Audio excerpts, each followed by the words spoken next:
पहले तो इन्होंने हमारे ऊपर एक मुसल्लत कर दिए चोर।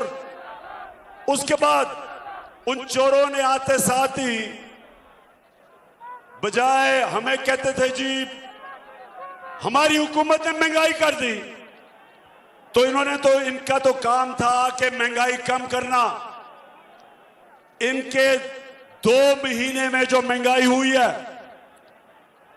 पाकिस्तान की तारीख में कितना ऐसा वक्त था 2 महीने जितनी इतनी महंगाई हुई, क्योंकि ये महंगाई खत्म करने नहीं आए थे, ये अपनी चोरी, अपने केसेस, अपनी करप्शन खत्म करने आए थे।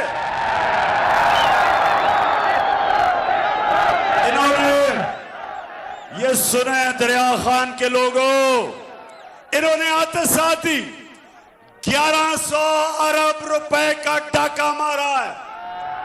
इन्होंने 1100 अरब रुपया आते साथ ही 1100 अरब रुपया इन्होंने अपना चोरी का माफ करवाया है। तहरीक इंसाफ के दौर में 3.5 सालों में हमने नैब के हमारे दौर में 480 अरब रुपया हमने चोरों से लिया था और 1100 अरब रुपया अभी और लेना था।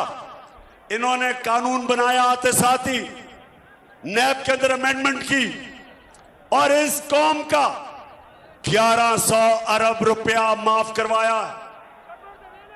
एहसन इकबाल कहता, जब उसको एक फैमिली ने कहा, जब उसको सही माने में कहा कि चोर हो, तो कहता बदतमीजी की गई है।